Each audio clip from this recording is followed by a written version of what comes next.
Now tuning in to Earbud Media. Audio for everyone.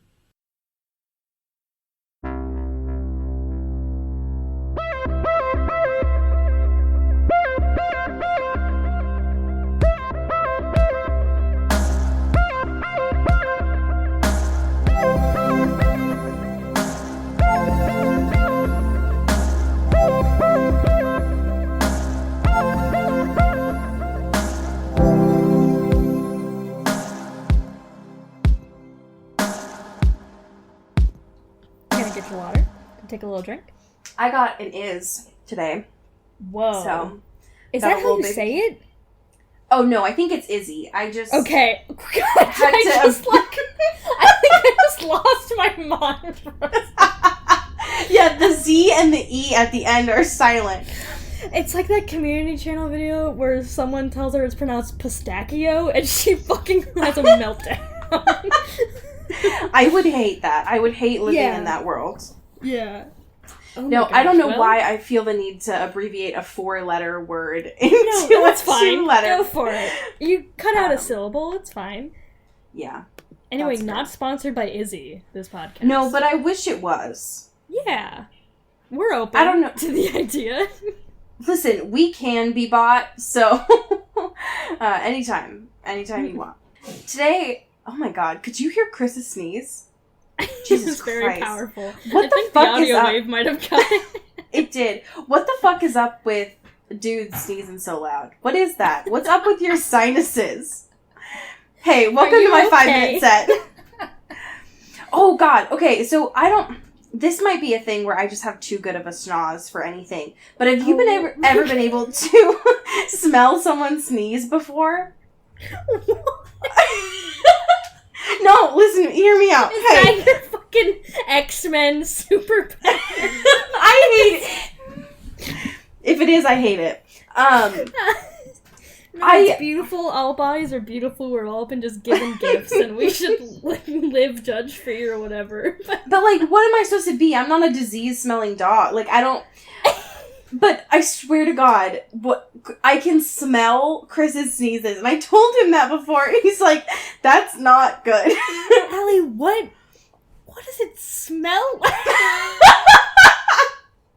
What are you smelling? I don't know. Oh my God. It smells like an old book, I guess. I feel uncomfortable. Maybe there's something wrong with my brain. Maybe I'm dying. I don't know. That's the first thing to go. You start to smell sneezes. And it's not like I'm intentionally trying to, like, sniff and get my nose up there. It's just that, like, there's an aura and I can smell it. Oh my god. Anyway, welcome to Into the Twilight. I can smell your bullshit from 10 minutes away. This is the most unhinged intro to this podcast we've ever done. What is happening? I'm not going to apologize for anything because I still have 2 weeks left of teaching for this year and I'm done. Good Lord. We are ending on the 27th. It's going to be September and you're just going to you're not going to stop. It'll just be all the school year's the whole year. Honestly. Just, those snow days really fucked me over. That's what they do, you know? Yeah, so many of my kids wished for them, and it's like, did you really want to keep going to school until July, Jeremy? Because that's what we're doing. Oh my god, that's what they used to call my cousin. My cousin's name is Jeremy, and we used to always call him Germ. What the fuck is with that? Why is that a thing? Kids are mean. Imagine how self-conscious he was. Just me, a 10-year-old, calling him a 14-year-old Germ. Like, who am I? What? The audacity. Anyway, this is a show not about any of that stuff. Cody, how the hell are you doing? I'm good. I've been watching a lot of Fleabag recently. Okay. Where are you in season 2? That might need to be its own bonus bonus. I'm just finishing up season 1, so I'm not. Oh my god! I'm not even at Hot Priest yet. I know. Okay, fuck everyone. We have to do a bonus bonus on Fleabag. Yeah, because Phoebe is amazing. She's so good. And I just feel like the aura of, like, a smarmy British fuck-up. Just really appealing. There's something about Fleabag that really, really hits those boxes, I'd say. Yeah. And I think that comes from, like, here's what a TV show written by a woman can look like. Yeah. And it's very refreshing. I cannot wait for you to get to season 2 because holy shit. Who knew? The hot priest discourse was, like, a lot. Dude, yeah. It's what Andrew Scott deserves, alright?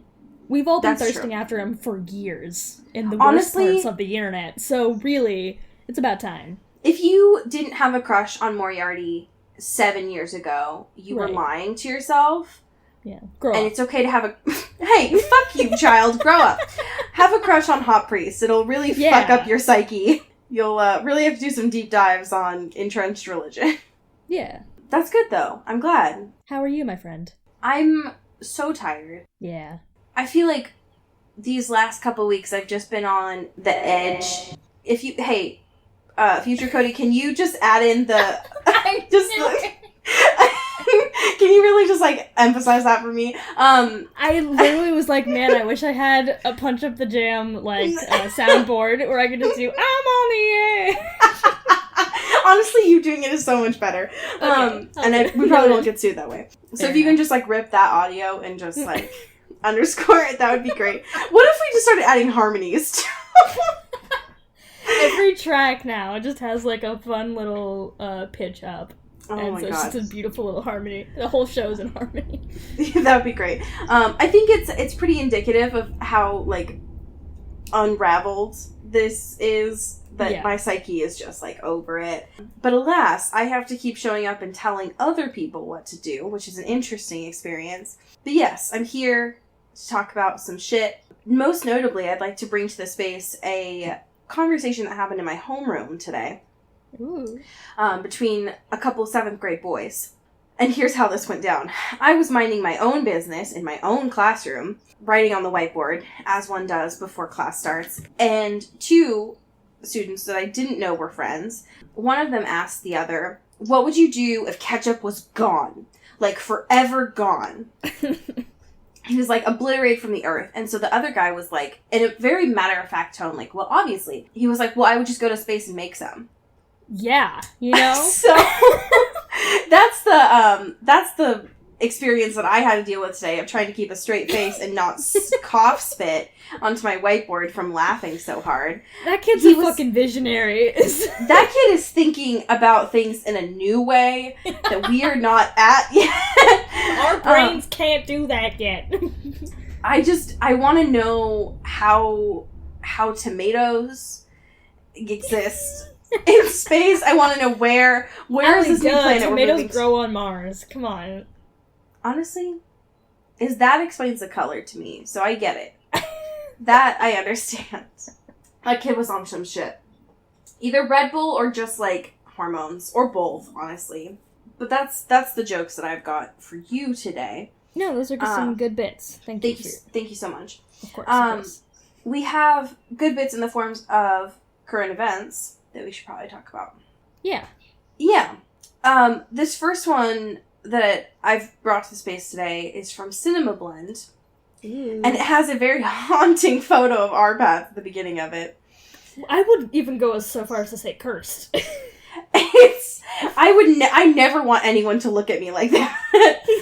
His brow is so furrowed. It's so stern. He's ready to kick some ass. His brow bone is, like, protruding. It looks that like intense. It looks like the before photo of a Monster Factory.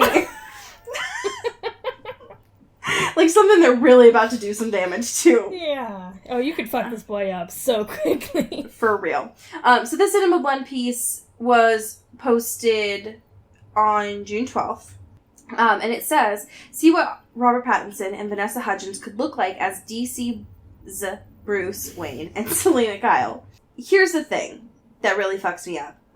When I look at this mammoth here, it really does something to 8th grade me. Yeah. And I didn't need that unlocked. Right. I guess it's not actually a mammoth. Someone made this in Photoshop. it looks great, like, visually. Yeah, it's very nice. I think that it was a very interesting twist for them to put Vanessa Hudgens in focus and Arpaz not. Fuck Batman. But it's doing something to me. Yeah. This short hair moment is great. Fuck. I'm into it. They basically have the same haircut, so... Yeah. Vanessa's just a little bit more, like, calling the manager. Yeah. The most bisexual Batman movie to ever be made. It's all I want. Yeah. It's all I want. It's all I think society needs, really. Right. Yeah. It's what we deserve. Do you want to introduce us to this next piece? Hell yeah, baby. This is a quiz. Holy shit. It's been a while. From what culture? Great. That has a logo that looks almost identical to Polygons. It does. And it's called How Well Do You Know Robert Pattinson's Movies? Damn. Yeah. Speaking of hot folks in suits and guns, you know? This is a good photo with a very weird Weight Watchers ad right at the bottom there. Yes. Same. Okay. So this has... I honestly have no idea how many questions are on here, but... We're gonna write it out. Yeah. So this first question. In which of these movies does Pattinson play a character based on a real person? Maps to the Stars, Remember Me, Queen of the Desert, or The Rover? Literally the only one I know is Remember Me, and I don't even think I've watched it. See, I love Remember Me, and that's the only one I've seen on there. I don't think that's based... His story specifically is based on true facts. So I'm going to go with The Rover, because that sounds the closest to being real. I'll say Queen of the Desert, just to diversify the pool here. Wow. It's... Okay, so when it said answers at the end, I mean, like, at the end. Okay. Okay. What is the name of Pattinson's character in Good Time? Uh-oh. Connie Nikas, Sam Nikas, Nick, or Ray Nikas. Fuck, I just watched this. I think it's Connie. All right, then let's go with Connie. Wow, this is you're all fake fans. Okay, which Hogwarts house was Cedric Diggory in? Ravenclaw, Gryffindor, Slytherin, or Hufflepuff? They literally have a picture, and you can see the color of his tie. So, just giving us an easy one here. Yeah, thanks. I needed it, actually, so I appreciate it. Yeah, that's fair. Which famous painter does Pattinson play in Little Ashes? Pablo Picasso, Edvard Munch, Salvador Dali, or Jackson Pollock? I feel like I've seen him in a Dali mustache. Is that wrong? Did I make that up? No, I don't think you made it up. I definitely remember it just being a little whoop, like just a little. I think that's what it was. And that one was based in like the 1920s or something. So that would check tracks. Out. Oh god. Science oh god. Sorry. Uh-oh. The next one, they have a clip of him from New Moon, and that's just... I don't need to be this emo right now. Okay. It is traumatizing. His fucking jawline. He's gonna be such a good Bruce Wayne. What is Edward Cullen's special ability? Telepathy, telekinesis, precognition, or pathiokinesis? They're using a lot of Greek and Latin stems here. So yeah, there's a lot of stems. Well, it's definitely not telepathy. Yeah. And it's definitely not telekinesis, because that's a whole different thing. No. I think it's precognition. That sounds right. Precognition? How the fuck? Sure. Precognition, probably. Yeah.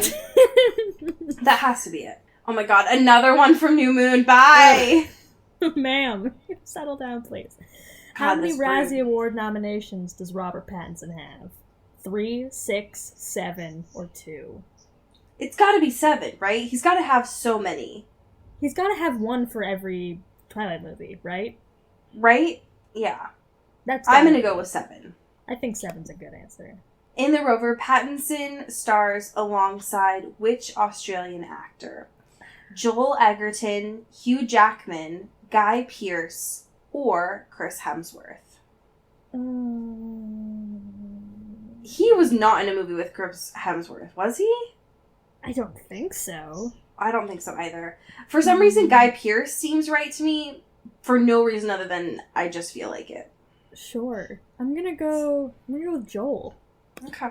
This is literally the slowest page load time I've ever experienced in my fucking Honestly, life. and it doesn't say, like, you're on number 8 out of. It just keeps going. It never this is ends. forever now. This is it. You're trapped. In life, Pattinson plays a photographer assigned to shoot pictures of which famous actor? He's been in a lot of movies, huh? He's been in way more movies than I Damn. realized. Yeah, holy shit. Alright, James Dean, Rock Hudson, Cary Grant, or Clark Gable. Well, whatever it is, I'm into it. This movie sounds good. Yeah, I'm sold on this movie for a real one. I'm gonna go with my favorite out of all of these, which is Cary Grant. Cool. And Rock that's just Hudson. yes. I don't know what it is about this website, but this quiz is breaking it because it's a lot. Okay. I'm in hell. How many films by David Cronenberg does Pattinson star in? Ooh. 5, 2, 1, or 4? Cosmopolis is 1. I don't know. I'm gonna go with 2. I don't know why, but it just... 2 is a... yeah. I think 2 is a good guess. Sorry, can 5 you go is to the next photo? Yeah, no. Because I don't know where his mouth is. It's lost in the beard. It's so wispy. Why is the beard so wispy? Alright. Which of these movies is not based on a book? Water for Elephants, The Lost City of Z, The Childhood of a Leader, or Cosmopolis? So I know Water for Elephants was a book. Yep, that's true. The Lost City of Z was a book? I think so.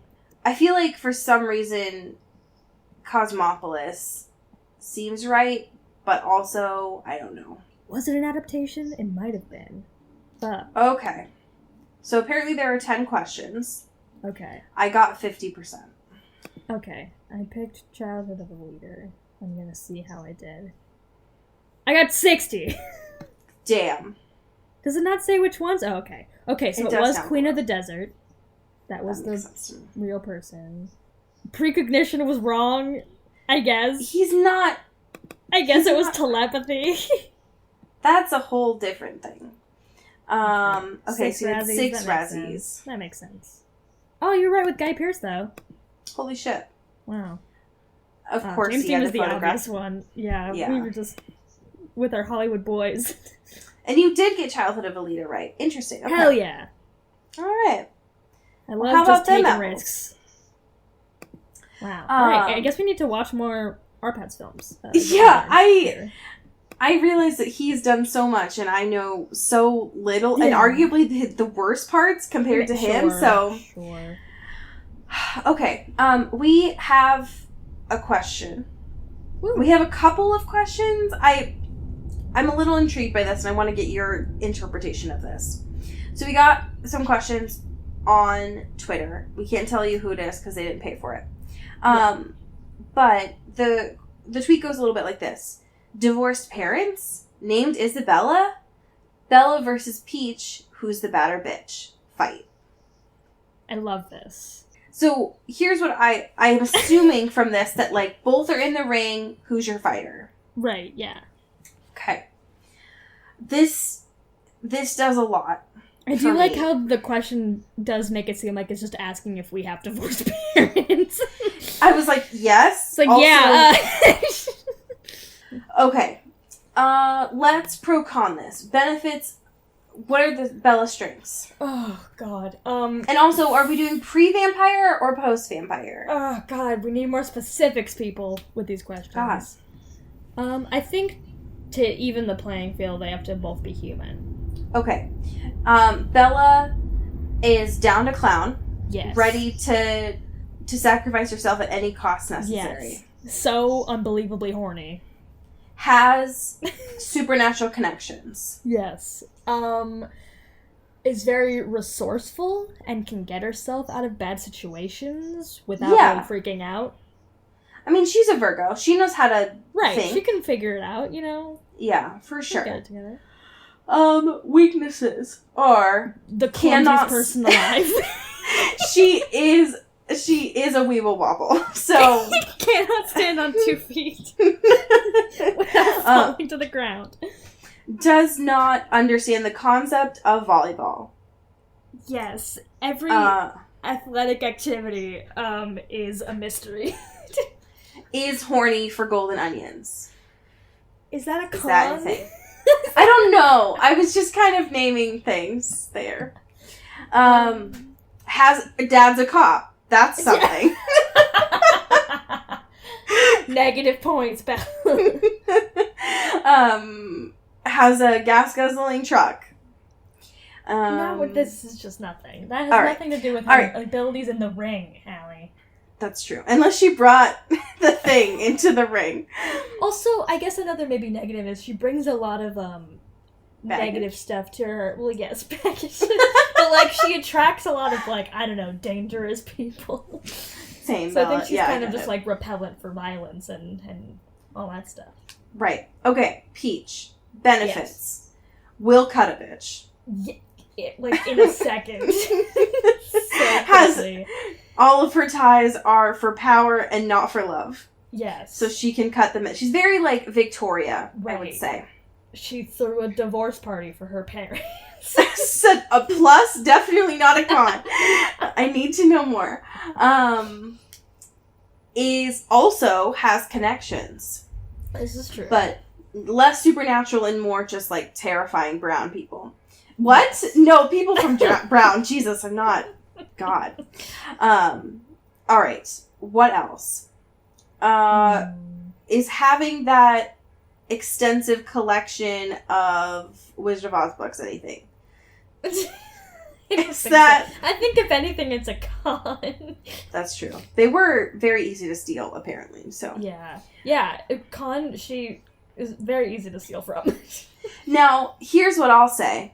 Peach is very much has stalker tendencies. Yes. And Bella is just like honey to those stalker bees. Oh, yeah. So, yeah. There's definitely something going on there, I think, pretty much in Peach's favor. Yeah. No, I think that's valid. Peach can run in heels. Yes. Can fight in heels. Can run in heels in New York. Oh my god, Peach has a gun. Well, yeah. That too. I was trying not to bring up the obvious things here, but... Yeah, I forgot. Who's gonna let Peach have a gun in the ring, so... I'm just saying, but she's the kind of person that just has a gun, though. It's the That's thing true. I think is a factor in some direction. I'm not sure which, but it's an intimidating one. For sure. Here's what I'll say. I think it depends on where the ring is. If it's in a New York subway station, then Peach will obviously win. Yeah. If it's in a library, I feel like it's a coin toss. I don't know many places where it would be good for Bella. I just think, here are the places where people fight. The subway, the library. Okay, first of all, the subway is true because I saw it happen in my own eyes. The subway is true, but the library. The quick pivot to the library. The library, I saw John Wick 3 twice, and that definitely happens. Here's what I'll say. If it's in a regular ring, I don't know, but I just imagine fights as, like, they're Mortal Kombat, so you always move into different spaces. Like, are they gonna fight on a beach? Are they gonna fight on a top? Yeah, exactly. You take a fucking road trip. Yes. I'll be honest, I think Peach would win, but I think that's just because she has more experience with this. Yeah. And I think that post-vampire transformation Bella would definitely kick her butt. Yeah. But also, why do they have to fight? Yeah, come on, man. So, that's what I have to say. Wow. Just think about that, ponder on it a little bit, just come back to us. Patriarchy tearing women apart. Yep, exactly. Alright, should we get into chapters 13 and 14? I suppose we should. We are, like, 150 pages in. Yeah. This book is 400 pages. We are a third of the way through, according to my Kindle situation. I don't understand. What else is there? I have so many questions. Okay, so chapter 13 starts effectively like a day after their date or whatever. Here's what I'll say. The emoticons, still not into it. No. Still don't like it. So many. Yes. But chapter 13 already starts off with Joe being self-deprecating, in that apparently a day after their date, he texted back to be like, let's go see a movie. And she responded, no. And so he hates himself now. Fair enough. Yeah. She's like, actually, I saw it already. Still kind of hungover, lol. And am writing so much, but see you later, maybe. And of course, because he's Joe, he knows that she's not writing, she's just emailing because her friends don't have a group chat, which is weird. But they prefer to email instead. Because they're fucking lunatics. Yeah, I don't understand it. I'm very confused by it. Anyways, all of Beck's friends are trying to tell her to please stop worrying about Benji, and she says no to all that. Yeah. The other thing is, she also says that Joe is very intense in an email, and Joe decides to unpack that and kind of fixate on it, in the sense of, like, he thinks that it's a compliment, but also knows that it's not. But apparently, a lot of this chapter, I would say, revolves around Twitter, because then Beck tweets out, apparently, just the most relatable tweet ever, that day when you can't not go to IKEA anymore. Which is something. I love to tell my followers that I busted my bed. Yeah, you just fucked so hard. You broke the headboard. Can you imagine fucking Edward tweeting this? Let's talk about Edward's Twitter a little bit. Oh, no. I think he would just be scared of Twitter. I think so, too. Yeah. I do feel that after this being tweeted, fucking Joe's like, fuck this. Yeah, he was so pissed. He kicks one of the 30,000 typewriters in his tiny apartment. Yes. And he's like, you can't just, hashtag broken bed when you know I'm gonna see it. Yeah. Beck, I'm supposed to be breaking your bed. Actually. Here's what I'll say. Yeah. Edward, hashtag broken bed. Bella, hashtag broken me. Whoa. Ouch. Relevant in New Moon, also, and Breaking Dawn Part 1. And, yeah. Here's what I'll say. Did you see that thing going around on Twitter a couple days ago about the typewriter made out of teeth? No. Well, alright. I hate it, though. I'll say that. Yeah. All I can imagine... So, apparently it was this thread of, someone at an Airbnb finding really sketchy shit, as one ought to do. Sure. And they posted a photo of a typewriter made where each of the keys was teeth instead. And that's all I can think about with Joe's typewriters now. Yeah, that checks out. Yep. Since we do know, hashtag confirmed, from the TV show that he does keep teeth as trophies. So. Yeah. That's something. Anyways. Wake up, America. Wait, listen, I've got red string. It's all making sense to me. Beck attempts poorly, but also successfully, to get Joe to go to IKEA with her.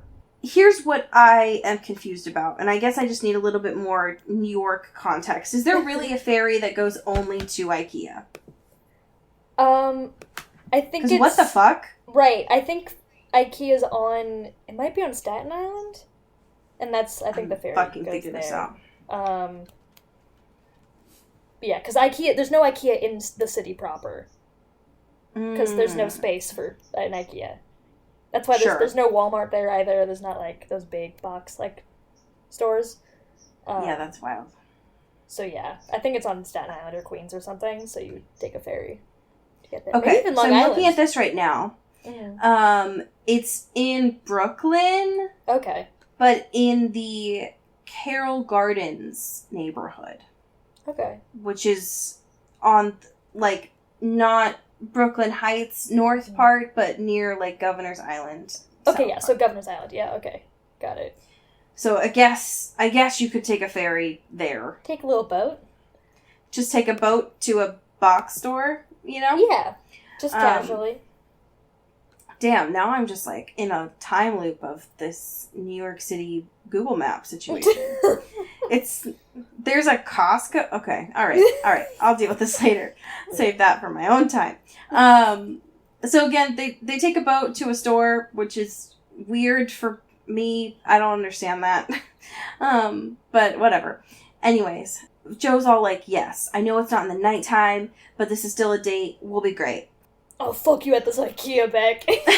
It'll be so hot. So if you're trying to compare this to the TV show, this is like when they go to that fancy furniture store that we know Beck definitely couldn't afford. Yeah. And so it makes more sense to me that she's going to IKEA. That seems more like in her budget. Yeah. Could they not afford to, like, film at an IKEA? Is that the problem? That's what I imagined, which seems weird, because, like, why not give... That's, like, IKEA's brand, since they did 500 Days of Summer, so... Right. Speaking of... Okay, well, we'll get to we'll get there. Anyways, so Joe says that, like, he'll see Beck later because he has to go deal with his Benji situation, aka the person he's keeping in a cage. Please don't forget that. Yeah.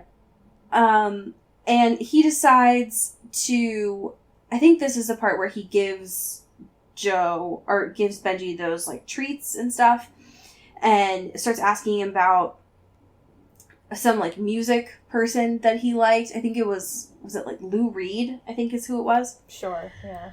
And of course, typical Benji. Lou Reed, R.I.P. Yeah, so it turns into this, like, weird conversation just so that Benji can have, like, share information so Joe can tweet it out. Because apparently Joe is hyperfixated on the fact that Beck is still concerned about Benji. Weird thing for Beck to do. How dare she? Right. And he wants to stop that effectively. The weird thing that I thought about this chapter, because it wasn't like this in the TV show, is there's this part in this chapter where Benji is, like, super fucked up. And I think it's indirectly because of Joe, or directly because of Joe, the fact that he's been keeping him in that cage. Yeah. But it didn't seem like he was overdosing him or something. He's just kind of going stir crazy, effectively. Yeah. Which was weird. But I get it. Benji also does the thing that he does in the TV show where he tells Joe to stop liking Beck, and also talks about the red ladle, which will come up again. We'll get there. And he also mentions this locker, which he didn't do in the TV show. Apparently, the author thought that it was important. That he's stolen. Yeah, the author thought it was necessary to have Benji think he's a kleptomaniac of just, like, stealing stuff, because apparently that's what rich kids do, which was weird. So, Joe and Beck meet up to go to IKEA, and Joe is all, like, in his feelings because of this red ladle thing, which, if you remember from the TV show, Benji was all like, oh yeah, she likes to be fucked with it. And that's, like, maybe the case, but not the primary case. So that's chapter 13. It wasn't that interesting to me, personally. Yeah. It just seemed something really randomly thrown in there. Being like, here's something, here's another character point. Yeah, it felt like very much like a filler chapter to me. Yeah. Chapter 14, though, was a little bit wilder. Get a little bit more information than we did in the TV show. I just love the fact that Joe considers this ferry, to what I now know as South Brooklyn, as the IKEA ferry, which is that sounds like a whole different thing. This ferry ride is a lot to talk about. Especially because we know from the TV show that, like, Beck is horny for ferries. She wants to fuck on a ferry and also fuck a ferry. Okay, weird side note. This weekend, Chris showed me the dark rabbit hole that is My Strange Addiction. Yeah. And that included the one, which I only thought this was like a Twitter joke, but apparently it's not, of the guy who fucks his car. Yeah. And that was something that I did not realize was real. Yep. So that's what I can only imagine is going on with Beck here. She's just a little horny for a boat. But it's okay. It happens. Yeah. You know what also happens is when you're talking to this girl you're going on a second date with about your job, and you mention that there's a cage in it. As you do. As you do. And of course casually. Beck was like, sorry, what? Like, can you explain that at all? And Joe says no. He just is like, obviously, Beck, there's rare books. I have to keep them in a cage. Have you been to a bookstore before? Come on. Have you ever read a book, Beck? Yeah. Do you know that some of them are old? So weird. If they're not enclosed by a cage, they'll wither and turn to dust, Beck. Beck, obviously you know that if we don't confine them, they will eat the souls of their readers. You have to understand at They're this too point. Powerful. They know too much. Yeah, there's too much knowledge in there. Yeah. And apparently Joe keeps the remote for the AC unit in his pocket because Just that's a normal with him. thing. You never know. It can't be left alone. You're so fancy that you have a remote for it, but it doesn't have an app that you can just track it on your phone. Fucking weirdo. Yeah. Anyways, for some reason, Beck starts to talk about her family, and while she's doing this, Joe can only imagine Beck and Benji having sex because that's where he's at in his life. And this is the part where she mentions that her dad died. What? Which we know, at least in the TV show anyways, he's not dead. Yeah. So it'll be interesting to see how that goes. And there's a part here which felt a little bit, I don't know, it felt fake to me. And this is coming from a book, but is the part where Beck says that her dad's been dead a year, and Joe recognizes that she's going to cry, and then all of a sudden, second date, waterworks on the ferry. Yeah. I understand. It's a lot, for sure. It is. Especially because she just called Joe intense in her email to her friends. Right. And now she's crying about her dad. And, like, listen, grief is weird. Sure, yeah. But it didn't feel in character, I would say. Yeah, because this wasn't, at least, intended to be, like, a day. Like, it was just, like, a fun hangout, whatever. But, like, she definitely wanted just not to pay these Craigslist dude to, like, get her stuff and then move it into her home. Right, exactly. And that's why Joe is here. Yes, Joe is there so that she can get free labor and also be fond after. It happens to the best of us, you know? Listen, I get it. I get it. Come on. I understand. I get you. I see. We're in chapter 14, and this is the first mention that we get from Beck about Dr. Nikki, and not the last, I assume. Yeah, regrettably. So they get into IKEA, and this is when the 500 Days of Summer comparisons start. Yeah, it's a fucking essay. And I hate it. Apparently, Joe had never been to IKEA, and I feel like the way that he decided to prepare was, instead of looking up that monkey from IKEA, do you remember that? I do. With the coat, yeah. Yeah. He instead watched a clip from 500 Days of Summer, which is fake, Joseph. Yeah. Not like the monkey with the coat at IKEA. Fucking, just look at the news for once in your life. But also, like, Joe's construction of reality is very much in line with, like, that falsification of reality in 500 Days of Summer, right? Where it's just like, none of this is real, this is all shitty, and you're just viewing this through your own perspective and don't have any empathy for other people. So yeah, he's like, alright, I can fuck with what's going on here. Yeah. But there's a part, too, where he's like, life at IKEA is not like life at IKEA in the movies. No shit, Joseph. Really? Yeah, there's the way that he described IKEA is very much like my personal experiences at an IKEA, which is there's always a family next to you that's either about to get divorced, or their kids are possessed by evil entities. That's just how IKEA works, sir. I don't know what to tell you. Sorry about it. Sorry about it. But there seems to be this expectation here that Joe has, for no reason, nothing that Beck is giving off, of like, oh yeah, we're gonna fucking do it after this. Or, we're gonna do it in the IKEA, because sure. Yeah, why not? And you ever just fuck in an IKEA? Weird. Yeah. Apparently, their conversation about pillows, he interprets as being about sex, because sure. I guess. Yeah. They do end up eating just one meatball, I think. A singular meatball. Hi, welcome to IKEA. What can I get you?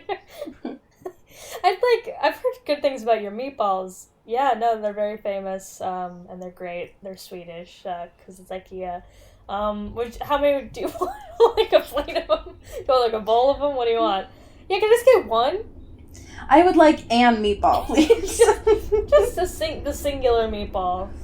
Give me the best one you got. The best one, also the smallest one. Put it on a fork, and my boyfriend and I will just fucking Lady in the Tramp style it in front of you. I'm just imagining one of those little, like, appetizer forks. Like, the ones that are super small. It's so tiny. It's like just a toothpick. Yes, exactly. I was so confused by this because, according to Joe, they waited in line for forever to get them. Yeah. Only to have one. You really could have asked for more. He could have. It's like, sir, you paid for this. You can. They usually serve more than these. Before that, though, there was a part where Beck leaves to go to the bathroom, aka also go on her phone, which means that Joe is also on her phone by proxy, and apparently she emails the Craigslist guy and is like, "Oh my god, I'm so sorry. My boyfriend's gonna do this for me. I don't want to pay you." Yeah. And bye. Of course, Joe reads too much into this. Wee. So that was embarrassing for him. That's me. I'm the boyfriend. Hey, I'm the boyfriend. That's me. We can fuck now. Beck. he also calls her Missy. When she's like, Joe, I'm totally gonna help you put the bed together, and he's like, yeah, sure, Jan. But it was gross. Oh my god. Okay, so we need to talk about the red ladle thing. Apparently, Joe had been trying to bring this up in conversation throughout the whole time that they were there, which has been hours, according to him. They've been there for forever. But he hasn't found a way to do it until they get to the food part or whatever, because they have spatulas, and he's like, you know what? I need to go buy some utensils. Because sure. Yeah. And Beck's like, actually, no. Please don't do that. And of course he makes her come. Not in a good way, but just move with him throughout IKEA. This is the part where she finally divulges the story about the ladle, and he's like, ha, Benji, it's not about sex at all. It's about trauma. Take that. While Beck is just crying in an IKEA, as one ought to do. And that's the similar story, I think, from the TV show of it's about her dad.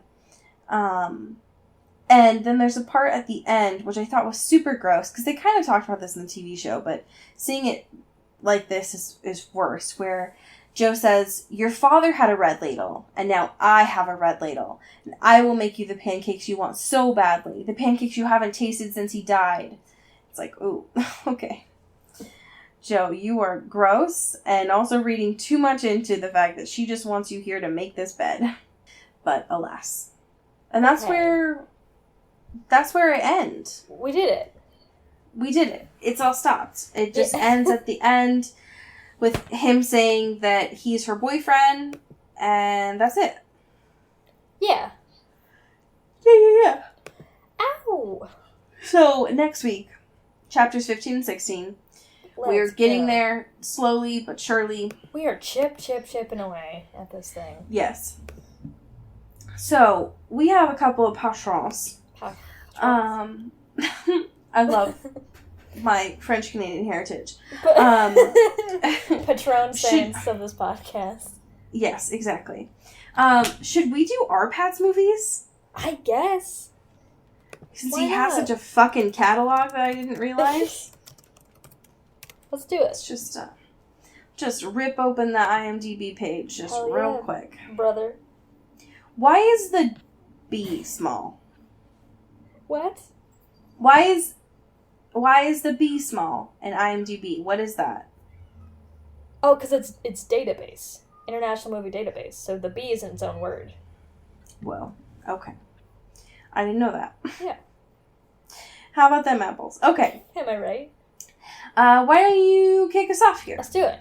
Shout out to Sophia Salinger. Wee, wee, wee, wee, wee, wee. Who's gonna be Water for Elephants. Okay. All right. Yeah. Shout out to Aaron Salinger. Ow, ow, ow, ow. Who's going to be Little Ashes, which came out the same year as Twilight. Whoa. Big day for our pads. Big year, it's a big year, bud. Big year. Shout out to Alex Blythe. Holy shit. Ow, ow, ow. Ow, ow, ow. Ow. Who's gonna be Damsel. Damn. Can we talk about the fact that our Pats played a dude named Jacob in Water for Elephants? Because I'm not over it. Jacob. It's just never over it. Okay, shout out to Marie Mooney. Yes, dude. Who is going to be the video short Fear and Shame. Yeah, me too. Where he played himself. Yeah, also same. Shout out to Taylor Brown Town Lautner. Holy shit. Braver than the Marines. Give a salute. Too powerful. Who's gonna be Remember Me? Oh, that's perfect. That's great. It's what Taylor deserves. All right. We are up to Katie Weber. Ow. Katie, you are going to be you're gonna be I mean, I think I have to do it to him, right? It's gotta be Twilight. Yeah, fair enough. It's gotta be. Fair enough. All Shout right. out to Simon Motherfucking Steele. Our own show Batman. Getting in the ring with Bella and Peach. And treating them like the queens they are, you know? Yeah, he's gonna hype them up. He's gonna Hype man, Simon Steele. He's gonna be the lighthouse. Yo. Yeah. Alright. Some sea boys. Some sea dads. Honestly, I get that. Yeah. Alright. So I have something a little off for you today. Venturing into a new space of the internet that I have not gone to yet. Today's fanfiction is brought to you by Taylor Brown Town Lautner, who sent something a little different. And for the first time, and I know that I've never asked you to do this, I would like you to open up the link that I have placed in the fanfiction section. Okay. Usually this is like a cursed... It is a do not open. But what I'm going to provide for you today is called Postmodern Masterpiece, Wario Took Me to the Middle School Dance. Now, Taylor Brown Town Lautner did say that this digital album, produced by 8th Grade Notebook, which has 13 songs, is a bop. West Orange, New Jersey. Hell yeah. So I kind of want you to describe what you see here. I see a Wikipedia entry for Idiot. Yep. Their banner photo. Yep. I see a very cursed, grainy photo of Wario. Yeah. And a mouse, maybe? I don't know. Who's to say? Who's to say? And there's just a couple of songs here on his album. Okay. All right, so I'm going to read you the fan fiction at the bottom of this. Oh, the description is the fan fiction? Yeah, that is what Taylor Brownton Lautner told me to read today, so I'm sure. going to because I trust her judgment. Yeah. Keep in mind, the title of this, Wario Took Me to the Middle School Dance. Okay. It was finally the big night. I stood there patiently, in my long, flowing dress, waiting for my boyfriend to arrive. My mom had been saving her invaluable shekels for years to buy me this dress. I loved my mom so much for making this night possible. And to think, just a few months ago, I didn't think anyone would want to ask me to the middle school dance. But when I met him, everything changed. It all started in gym class. This was our first year changing clothes for gym in the locker room, and I was having a hard time adjusting to the stench of the other boys' body odor. Every day I hated changing in that musty room. My nostrils couldn't handle the sensory overload of 20 other boys' sweat glands unleashing their merciless, vile aroma into them in an endless assault of smelliness.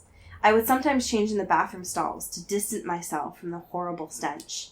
Then, one day, there was a new boy in our class. He wasn't like the other boys. He was much larger and more gelatinous. Although he was 13, just like me, he already had a full-grown mustache. I was quite shocked. At first, I felt resentment towards the boy. I wanted a mustache too, but I couldn't resist looking at him, the way he starkly contrasted the skinny, small-minded, smelly boys in the class that had enamored me instantly. I'm just going to go on one more part because this is where it gets buck wild. When he ripped off his glorious shirt of yellow to change for class, my life would never be the same. From the moment the fabric was lifted from his round body, a rich, sophisticated, delicious smell overtook me. I could feel the entire room filling up with this aroma, the sweetest my nose had ever laid its nostrils upon. This was no offensive body odor. This was garlic. End scene. Well...